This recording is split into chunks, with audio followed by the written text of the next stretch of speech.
Hello friends, welcome back to the channel. My name is person and you are watching Jagjani classes.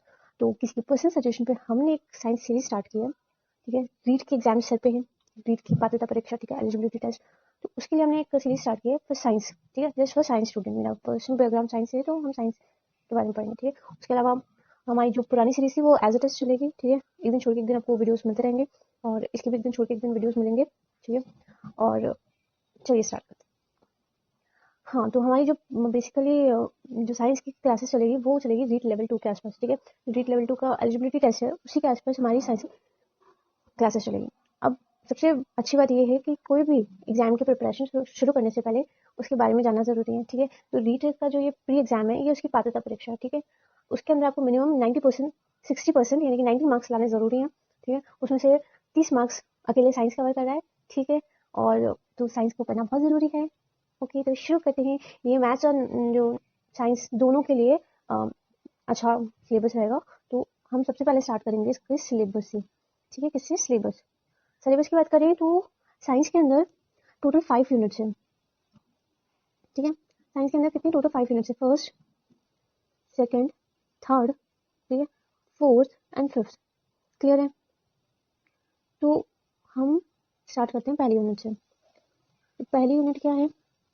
सजीव एवं निर्जीव। पहली unit पूरा biology का पोर्शन है। ठीक है, सेकंड यूनिट आपका फिजिक्स का पोर्शन है। ठीक है, उसी के अंदर आपका सौर मंडल भी है। थर्ड यूनिट आपकी जो है वो केमिस्ट्री से रिलेटेड है। फोर्थ यूनिट जो है वो आपके एग्रीकल्चर से रिलेटेड है और जो 6th यूनिट है वो आपकी पेडागोजी है। ठीक है, चलो let's discuss syllabus. Okay, first हम बात करते हैं बायोलॉजी की। ठीक है, पहली यूनिट जो है वो है बायो। अब इसके अंदर हमारे पास 5 टॉपिक है। तो ये 5 नहीं है, बहुत सारे टॉपिक है। ठीक है, सबसे पहला टॉपिक है सजीव और निर्जीव। क्या है? सजीव और निर्जीव।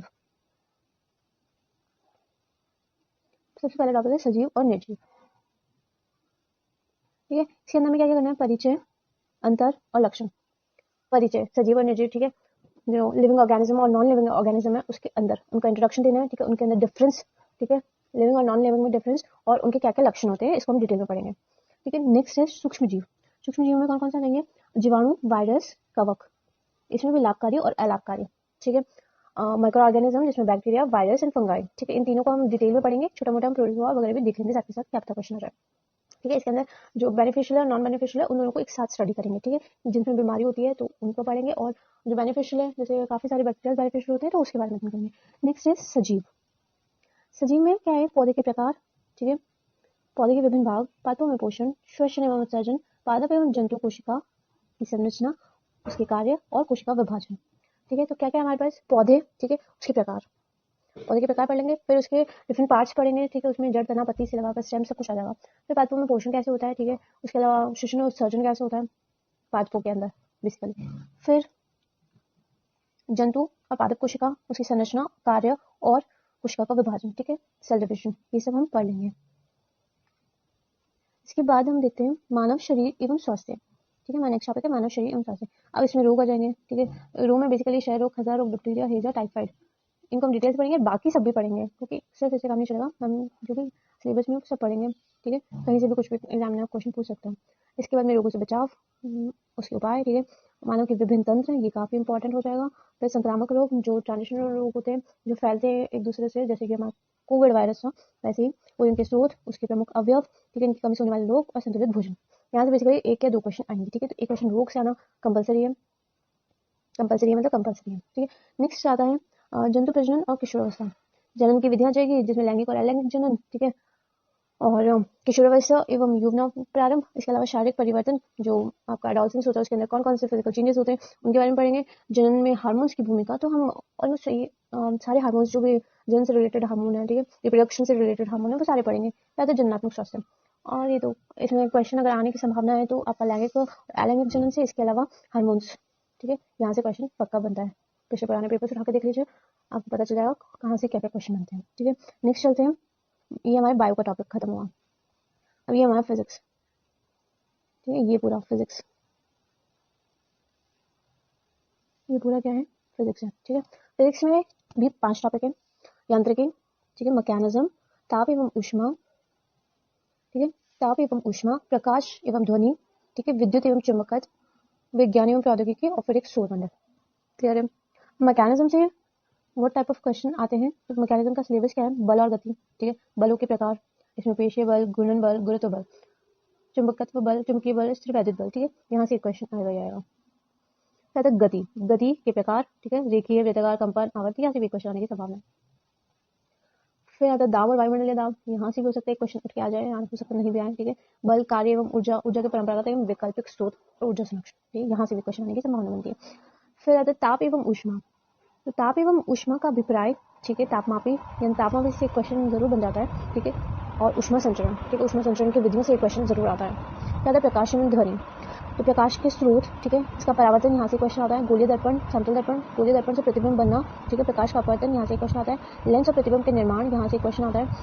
ध्वनि, ध्वनि से भी एक क्वेश्चन आता है, ठीक है, ध्वनि, ध्वनि के अभिलक्षण, ध्वनि संचरण, ध्वनि प्रदूषण, क्लियर है। फिर आता है विद्युत एवं चुंबकत्व, विद्युत धारा, विद्युत परिपथ, ठीक है, विद्युत धारा के ऊष्मीय प्रभाव, ठीक है, चुंबकीय एवं रासायनिक प्रभाव, चुंबक एवं चुंबकत्व, ये क्लियर है। आई होप सबको ये सब क्लियर हो रहा होगा। तो यहाँ से कहाँ से क्वेश्चन आते हैं, जिन्होंने पिछला रीड का पढ़ा है उनको तो ध्यान में होगा कि यहाँ से कहाँ से क्वेश्चन आते हैं, पर जो लोग न्यू कवर्स है उनको नहीं पता होगा, तो ये वीडियो बेसिकली वो लोग अच्छे से देखें, ठीक है। विज्ञान एवं प्रौद्योगिकी, ठीक है, साइंस एंड टेक्नोलॉजी, इसमें दैनिक जीवन में विज्ञान का महत्व, ठीक है, संश्लेषित रेशे और प्लास्टिक, संश्लेषित रेशे, गुणधर्म एवं प्रकार, ठीक है, प्लास्टिक एवं इसके गुणधर्म, प्लास्टिक और पर्यावरण, ठीक है, फिर डिटर्जेंट, सीमेंट, चिकित्सा के क्षेत्र में विज्ञान एवं प्रौद्योगिकी की बात करूँ तो एक्सरेज, ठीक है, सीटी स्कैन, शल्य चिकित्सा, अल्ट्रासाउंड, लेजर किरणें, ठीक है, दूरसंचार के क्षेत्र में फैक्स मशीन, ठीक है, कंप्यूटर, इंटरनेट की क्या उपयोग होता है, ठीक है, ईमेल, वेबसाइट, इनकी नॉर्मल जो जानकारी होती है कंप्यूटर के बारे में वो सब देनी है, ठीक है। उसके बाद में एक क्वेश्चन यहाँ से आएगा सौरमंडल से, गारंटेड एक क्वेश्चन आएगा, ठीक है। अब वो भूर का तारा शुक्र को कहते हैं, ये क्वेश्चन आया, सौर परिवार का सबसे बड़ा और छोटा ग्रह कौन सा है, इसमें कितने उपग्रह हैं, ये सब आए पर आएगा यहीं से, ठीक है। इसके बाद में नेक्स्ट आते हैं हम केमिस्ट्री क्वेश्चन पे, फिर हम आते हैं नेक्स्ट केमिस्ट्री पे। केमिस्ट्री के बहुत छोटे छोटे से टॉपिक है,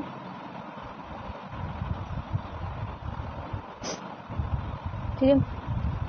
पदार्थ की संरचना, इसमें परमाणु और अणु, एटम एंड मॉलिक्यूल, ठीक है, परमाणु की संरचना, स्ट्रक्चर ऑफ एटम, तत्व, यौगिक और मिश्रण, एलिमेंट, कंपाउंड एंड मिक्सचर्स, ठीक है, मिश्रणों के अवयव का पृथक्करण, जो जितने भी अवयव होते हैं मिक्सचर्स में उसको पृथक्करण की विधियां बेसिकली, ठीक है, तत्वों के प्रतीक, ठीक है, यौगिक एवं रासायनिक सूत्र, रासायनिक समीकरण, ठीक है, भौतिक और रासायनिक परिवर्तन, यहाँ से क्वेश्चन आएगा। एक क्वेश्चन तो आ जाएगा आपके परमाणु और अणु और उसमें संरचना, ये सब। एक क्वेश्चन आएगा तत्व और यौगिक के मिश्रण, ठीक है, एक क्वेश्चन आएगा ये मिश्रण की जो विधियां हैं पृथक्करण की वहां से, और एक क्वेश्चन आएगा आपके परिवर्तन से, भौतिक और रासायनिक परिवर्तन से, और एक क्वेश्चन आएगा आपके रासायनिक समीकरण से, ठीक है। तो बेसिकली वैसे तो यहाँ से टोटल 6 क्वेश्चन आने हैं, 6 क्वेश्चन, ठीक है। तो 6 क्वेश्चन यहाँ से कहाँ से कवर करता है वो उसका पॉइंट ऑफ व्यू है, ठीक है, ये सारे इंपॉर्टेंट है। कहते हैं रासायनिक पदार्थ, रासायनिक पदार्थ में ऑक्साइड, हरित ग्रह प्रभाव, ठीक है, ग्रीन हाउस इफेक्ट, वैश्विक तापमान, ग्लोबल वार्मिंग, ठीक है, हाइड्रोकार्बन्स, इनकी सामान्य जानकारी। बहुत बेसिक से क्वेश्चन आते हैं, मैक्सिमम क्वेश्चन आते हैं CO2 और CH4 के ऊपर, ठीक है, कि ये कैसे हार्मफुल है। इसके अलावा अम्ल, क्षार और लवण, ठीक है, ऑक्सीजन गैस, नाइट्रोजन साइकिल, कोयला, पेट्रोलियम, ठीक है, और प्राकृतिक गैसेस। तो यहाँ से ये क्वेश्चन बन जाते हैं, 1-2 क्वेश्चन यहाँ से बन जाएंगे। ऊपर वाला क्वेश्चन ज़्यादा इंपॉर्टेंट है तो हम उसको बहुत अच्छे से कवर करेंगे और इसे भी बहुत अच्छे से कवर करेंगे, रासायनिक पदार्थों को, क्लियर है। नेक्स्ट चलते हैं, नेक्स्ट आता है हमारा एग्रीकल्चर का पोर्शन। नेक्स्ट क्या आता है, एग्रीकल्चर का पोर्शन, ठीक है। एग्रीकल्चर के पोर्शन में आता है क्या है, कृषि पद्धतियाँ और फसलों के प्रकार और उदाहरण, कृषि प्रबंधन, कृषि पद्धतियाँ, फसलों के प्रकार और उदाहरण, ठीक है। इस बार हमारे पास जैव विकास भी ऐड किया है, मतलब जो पुराना सिलेबस था ना उसमें ये ऐड हुआ है, ठीक है। और माइनस क्या हुआ है वो भी मैं आपको बता देती हूँ। पिछली बार जो था उसमें प्राकृतिक संसाधन, पर्यावरण, ठीक है, जैव विविधता और ये कचरा प्रबंधन ये हटाया है, ठीक। ऊपर वाले पोर्शन में पूरा का पूरा सेम है, ठीक है, केमिस्ट्री तक सब कुछ सेम है। यहाँ चेंज किया है, ठीक है, यहाँ सीधे आपको कृषि प्रबंधन दिया है और कृषि पद्धतियाँ, ठीक है, और फसलों के प्रकार और उदाहरण यहाँ से ये हटाया। पिछली बार ये था कि राजस्थान में उगाई जाने वाली प्रमुख फसलें, ठीक है, पहले वहाँ से क्वेश्चन 100% था, ये हटाया आपके, ठीक है। इसके अलावा विज्ञान की संरचना प्रकृति, जिसमें लक्ष्य और उद्देश्य से एक क्वेश्चन पक्का है, ठीक है, और प्राकृतिक संसाधन, पर्यावरण प्रदूषण एवं नियंत्रण, ठीक है, जैव विविधता एवं अनुकूलन, ठीक है, और कचरा प्रबंधन ये पहले भी था। आपने जो ऐड किया है वो किया है जैव विकास, ठीक है, विज्ञान को समझना भी ऐड किया और विज्ञान की शिक्षण विधियाँ भी ऐड किया। पिछली बार विज्ञान की शिक्षण विधियाँ नहीं थी, नहीं पिछली बार भी थी, विज्ञान को समझना और ये भी था, अभी ऐड किया है सब जय विकास, जो लास्ट ईयर के आरबीसी की बुक्स है, ठीक है, उसके अंदर क्या था, उसके अंदर तो पूरे के पूरे चैप्टर्स ले रखे थे, उसने जय विकास को छोड़ रखा था, इस बार वो भी ऐड कर दिया, कोई बड़ी बात नहीं, ठीक है, हम उसको भी पढ़ लेंगे। तो आते नवाचार। नवाचार की बात करें तो पाठ्य सामग्री, ठीक है, और सहायक सामग्री मूल्यांकन, सहायक सामग्री और मूल्यांकन, ठीक है, मूल्यांकन से एक क्वेश्चन बनने की पूरी पूरी संभावना, एक क्वेश्चन नवाचार से 6 नंबर यहीं से बनेंगे, फिर उसकी मर्जी, देखो कह नहीं सकते, ठीक है। नवाचार से एक क्वेश्चन, ठीक है, पाठ्य सामग्री और सहायक सामग्री से एक क्वेश्चन, मूल्यांकन से एक क्वेश्चन, और समस्याएं और उपचारात्मक शिक्षण से एक क्वेश्चन, रेमेडियल टीचिंग, ठीक है, यहाँ से एक क्वेश्चन 100% बनने की संभावना है। तो अगर पेडागोजी की बात करें तो 7 क्वेश्चन बनने की संभावना है इस बार भी, 6 से 7 क्वेश्चन, ठीक है। तो अच्छे से पढ़ेंगे। नीचे क्या लिखा था वो भी देख लेते हैं। बहुविकल्पी प्रश्नों का मापदंड मतलब कि एमसीक्यूज रहेंगे, ठीक है, एमसीक्यूज रहेंगे, ठीक है। 6 से 8 तक की राज्य सरकार द्वारा निर्धारित पाठ्यक्रम के वर्तमान में प्रचलित, ठीक है, 2021-22 का सेशन है, ठीक है, आधार पर होगा, लेकिन कठिनाई का स्तर सीनियर सेकेंडरी के स्तर पर रहेगा, ठीक है, उनके पास पाठ्य पुस्तक होता क्या है बेसिकली इनका ये होता है, कठिनाई स्तर का देने का मतलब आपको क्वेश्चन तो देंगे क्लास 8, 6, 7, 8, 9, 10 की बुक से, ठीक है, 6, 7, 8, 9 और 10 की बुक से आपको क्वेश्चन होंगे, पर जो उनके ऑप्शन होंगे ना उनको हार्ड कर देंगे। क्वेश्चन हमेशा रिपीट होते हैं, उनके ऑप्शन में चेंजेस हो जाते हैं, तो हम उसको बहुत अच्छे से समझने का प्रयास करेंगे, ठीक है। सो आई होप आपको ये सेशन और ये सीरीज दोनों ही बहुत अच्छी लगेंगी, और अब तक के लिए जो भी आपने प्यार और सपोर्ट दिया उसके लिए thank you so much, and आगे भी बने रहिए, और जिन्होंने सब्सक्राइब नहीं किया वो चैनल को सब्सक्राइब कर ले, लाइक करें, शेयर करें। Thank you so much.